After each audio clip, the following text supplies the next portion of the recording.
Ya estamos de vuelta, son las 11 de la mañana con 9 minutos y ya lo habíamos anunciado, estamos con el ministro de Educación, Marco Antonio Ávila, quien amablemente quiso conversar con nosotros esta mañana de día sábado. ¿Cómo está, ministro? Buenos días. Muy bien, buenos días, Un gusto saludarlo. tenerlo aquí, sobre todo para hablar de tantos temas que están vinculados con la educación, ¿no es cierto?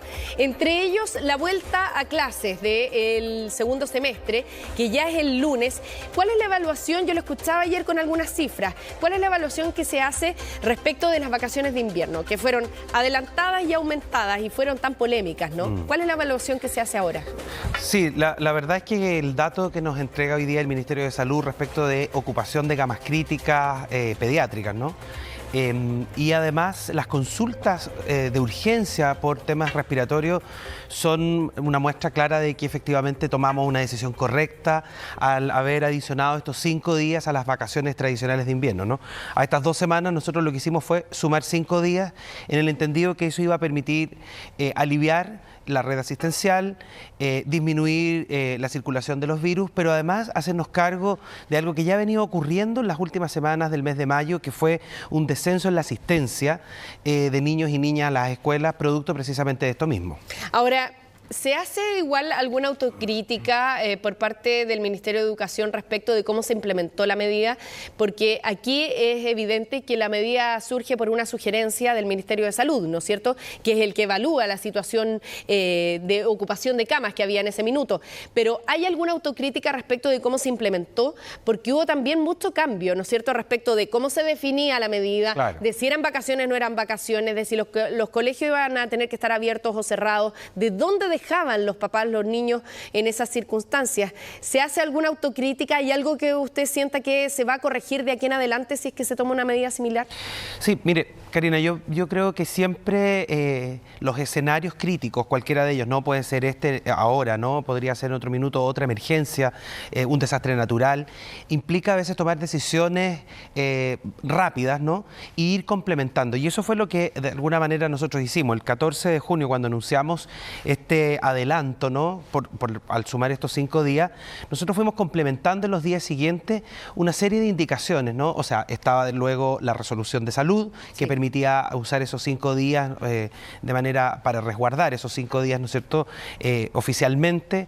Luego entregamos indicaciones a partir de la coordinación con la ministra del Trabajo y la ministra de la Mujer, donde pudimos usar esta resolución que permite el teletrabajo para quienes pueden utilizarlo, y además complementamos al tradicional, diríamos, ¿no es cierto?, entrega del servicio de alimentación estos 5 días, actividades de extensión pedagógica para aquellas familias que no tuviesen redes. Ya, pero hoy día mirando la situación desde lejos, ¿no cree usted que hubiera sido mejor haber anunciado todo junto?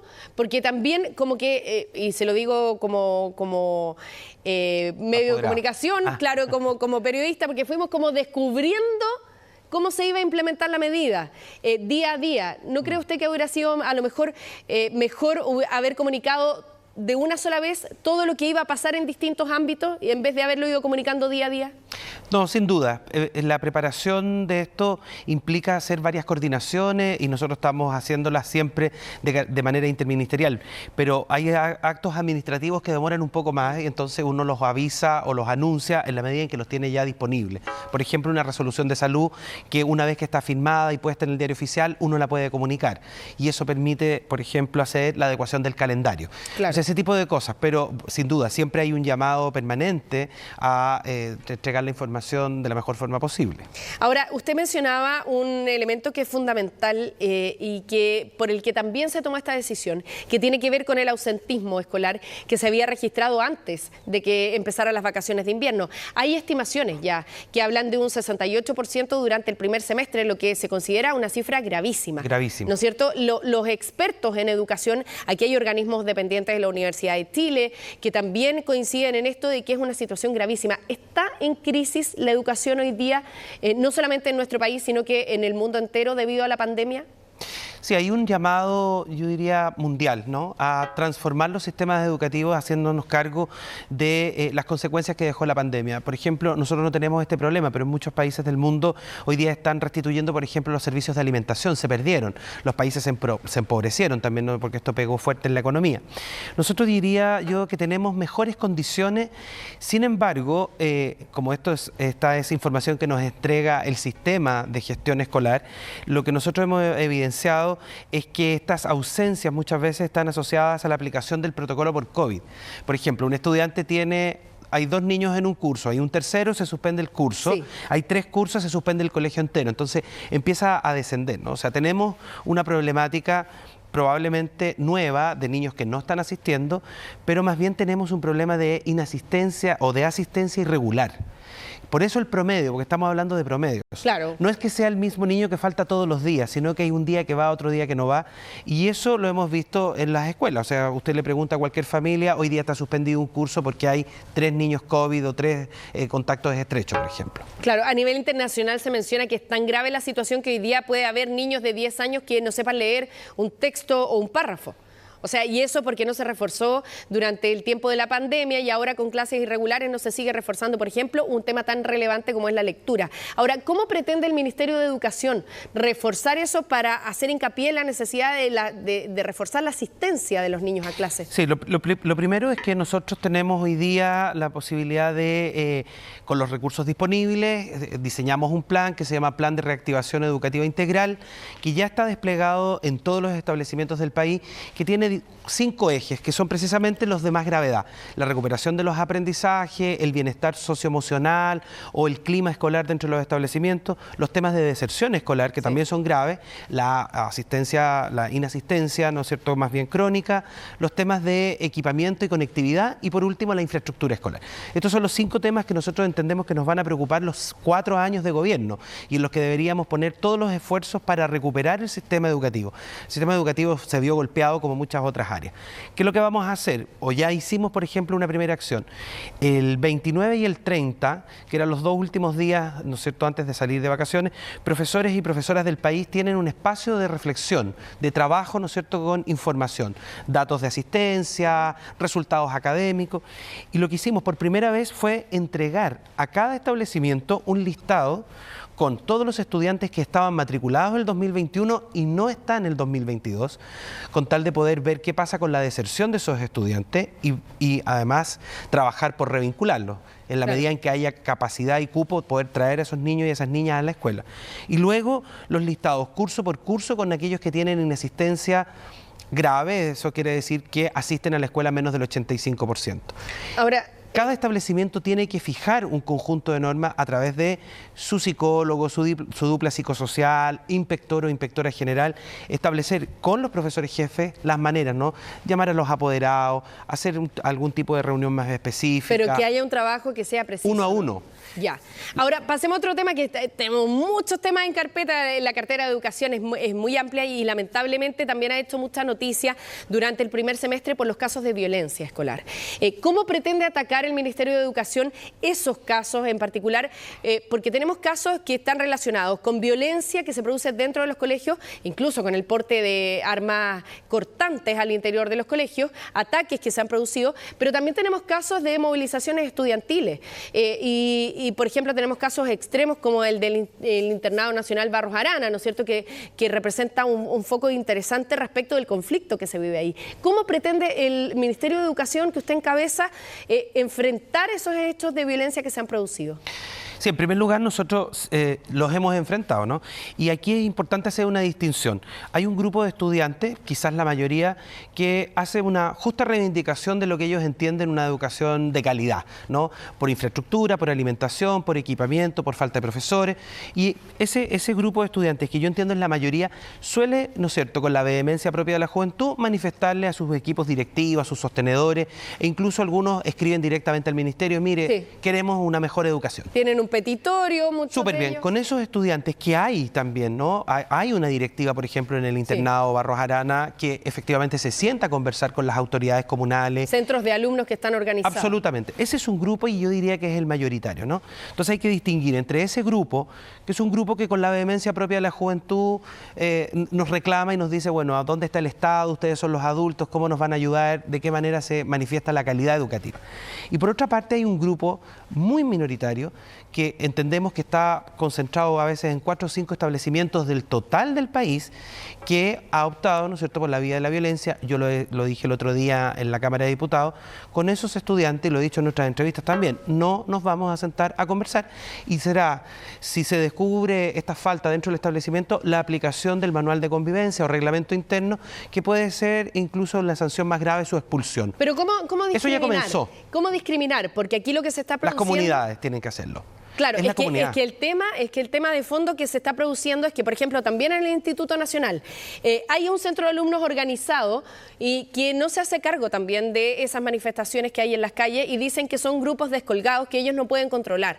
Entonces, ¿cómo dialoga el Ministerio de Educación con ese centro de alumnos si igualmente tiene grupos descolgados provocando manifestaciones muy violentas en las calles, ¿no? Sí, aquí, Karina, hay que distinguir una cosa bien importante. El Ministerio de Educación no es sostenedor de los establecimientos de Santiago, es el municipio, ¿no? Y el municipio, yo diría que ha tenido una actitud de bastante responsabilidad y han ido orientando a sus equipos directivos. No sé si sea muy adecuado, pero yo le podría decir, por ejemplo, que en estas últimas semanas, aprovechando este periodo, algunas rectorías de Santiago han comenzado a aplicar las sanciones más graves del manual de convivencia. O sea, nosotros deberíamos encontrarnos con un segundo semestre mucho mejor, mucho más tranquilo en la medida en que han sido identificados. En la medida en que se identifica quien, por ejemplo, prepara una bomba Molotov o atenta contra la integridad de un profesor o de un compañero, situaciones que a nosotros nos parecen totalmente condenables y además fuera de cualquier posibilidad de diálogo, tiene que aplicarse el manual de convivencia con total rigurosidad. Y eso permite incluso la expulsión del estudiante, cuestión que yo entiendo que ha comenzado a suceder en algunos establecimientos. Ya, pero entonces el Ministerio irá observando dónde se aplica ese manual de convivencia y por lo tanto dialogando con aquellos lugares también donde se aplican esa... La posición del Ministerio más bien es, acuérdese, de la protección del derecho, por lo tanto lo que nosotros nos vamos a encontrar, o podría ser que llegara a la familia de este estudiante expulsado y nosotros tenemos que ver dónde ubicarlo, porque el derecho a la educación no puede ser conculcado. Que es la otra... pero al margen, con el diálogo. Al margen, exacto. Yo tengo que ser capaz de poder establecer un espacio de educación para ese niño, ¿no? El equipo directivo tiene todas las prerrogativas, mientras estén en el manual de convivencia, de poder aplicar sanciones máximas. Ahora, ministro, no puedo dejar de tocar el tema del CAE, que es de preocupación nacional también, sobre todo por la condonación que en un principio parecía ser general. Ahora se habla de una condonación pensando en la situación socioeconómica de las personas que tienen deudas. ¿Cuándo podría haber una definición? Porque aquí lo que faltan y lo que uno echa de menos son los plazos, ¿no? ¿Cuándo se podría hacer una evaluación para que aquellas personas que tienen deudas con el CAE sepan a qué atenerse? Hay personas que incluso con el anuncio inicial de la condonación dejaron de pagar. ¿Cuáles son los plazos? ¿Cuándo se puede saber si es que va a haber una condonación y en qué condiciones? Sí. Bueno, ahí lo importante es decir, la morosidad en el pago del CAE viene bajando a 2% anual desde el año 2015, por lo tanto, luego tenemos una pandemia. ¿Incluso Entonces, la pandemia? Aún en la pandemia, con la pandemia se ve aún más agravado. Por lo tanto, por eso quiero decir, ojo con eso, que el anuncio no está necesariamente vinculado a que algunas personas hayan dejado de pagar. Hay una morosidad en aumento desde el 2015. Claro. ¿Ya? O sea, como para ir colocando. Lo segundo, nosotros tenemos hoy día una primera fotografía. Esta fotografía fue un cruce de datos solamente, ¿no es cierto?, del Servicio de Impuestos Internos con los RUT de los deudores y deudoras. Eso nos permitió tener esa primera fotografía.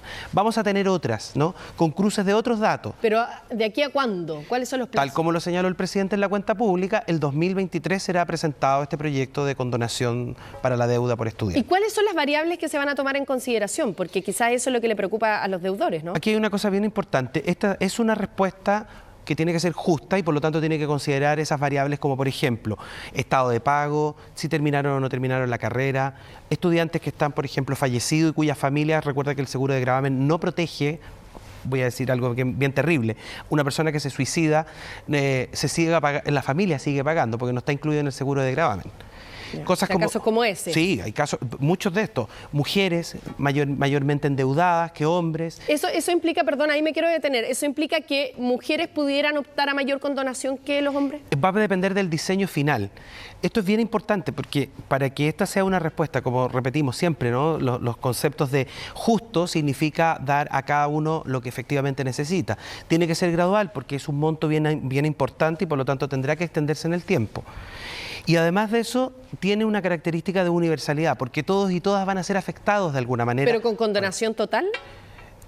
Por eso le digo, la respuesta sería bien irresponsable que yo señalara hoy día que hay una condonación total cuando en el fondo tenemos que primero considerar todo este conjunto de variables para armar una respuesta. Esa respuesta es un proyecto de ley que va a entrar al Parlamento, que tiene que claramente, ¿no es cierto?, ser debatido, dialogado, y tenemos todo este año y parte del próximo probablemente para poder seguir sacando estas fotografías de deudores y deudoras, haciendo una conversación también con distintos sectores políticos, ¿no? Aquí hay un cierto acuerdo transversal. Recuerde, en la campaña presidencial, candidatos, ¿no es cierto?, como por ejemplo Mario Desbordes, estaban de acuerdo, ¿no es cierto?, en la condonación del CAE. Hay cierto acuerdo hoy día a nivel país de que esta es una pesada mochila, que fue una mala política pública, que endeudó a muchas personas y que además permitió de alguna manera un crecimiento desregulado de la oferta de educación superior.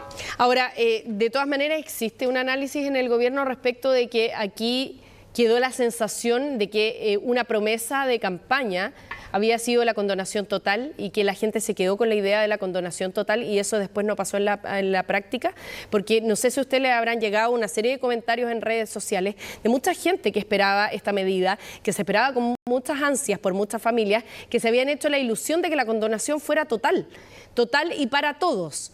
Sin embargo, ahora aparecen ciertas condiciones, ¿no? Entre ellas también puso el presidente el éxito de la reforma tributaria.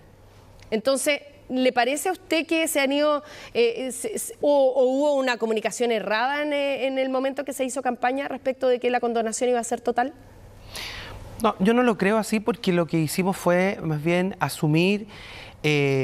yo diría como otros gobiernos lo intentaron hacer, yo no digo que solo el nuestro, de manera definida lo que significa esta pesada mochila para las familias. Y que eso, al ser una solución muy costosa, tiene que estar vinculada, ¿no es cierto?, a fórmulas distintas, con variables distintas. Eso también es avanzar en una condonación. Yo diría que ahí hay una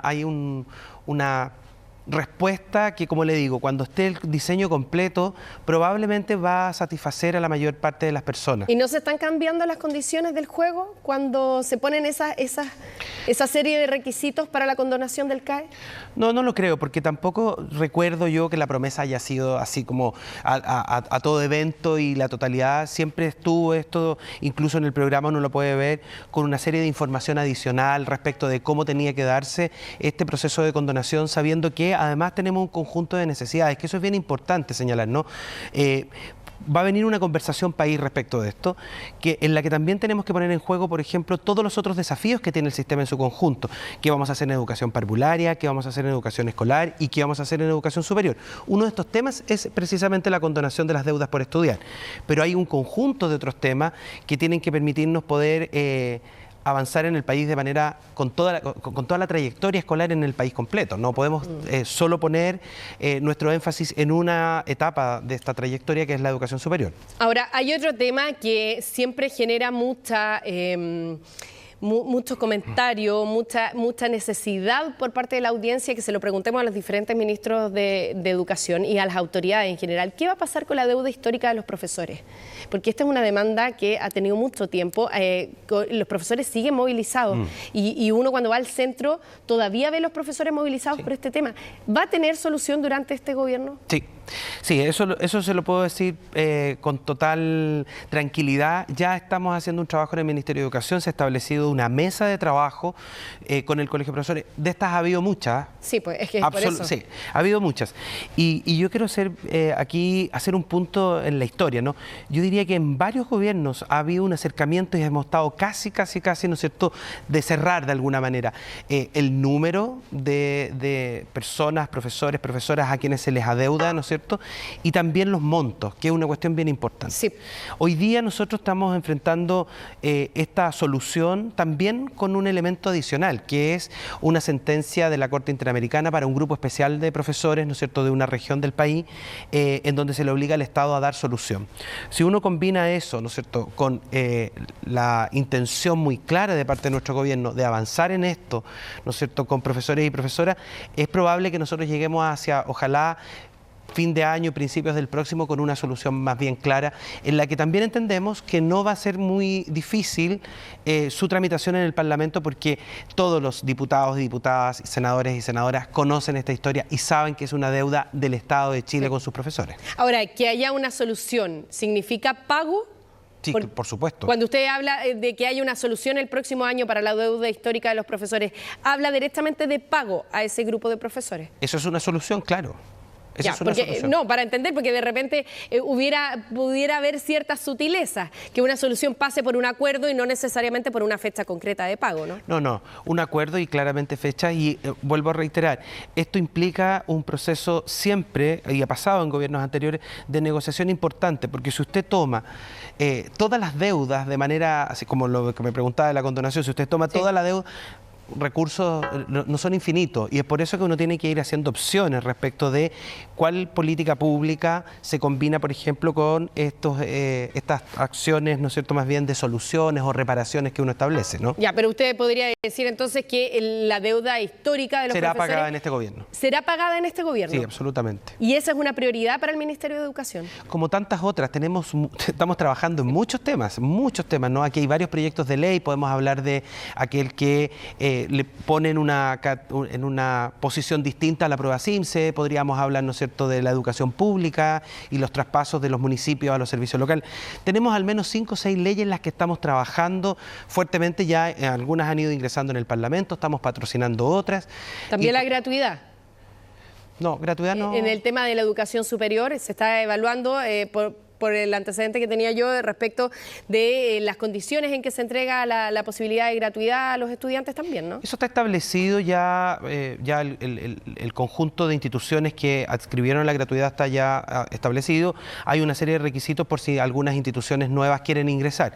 Ahora, gratuidad y yo diría que una especie de revisión de alguna manera de cómo están coordinadas las instituciones de educación superior, que hay varias, ¿no es cierto?, y se agrupan de manera distinta en nuestro país, está vinculado o amarrado a CAE, ¿no? Porque en el minuto que desaparece ese crédito tiene que establecer usted uno nuevo, con otras condiciones, con la banca, sin la banca. ¿Y ese proyecto cuándo se va a presentar? Es que es todo junto, tiene que presentar todo junto, porque el desaparecer Pero decimos 2023, 2024, 2023. Claro.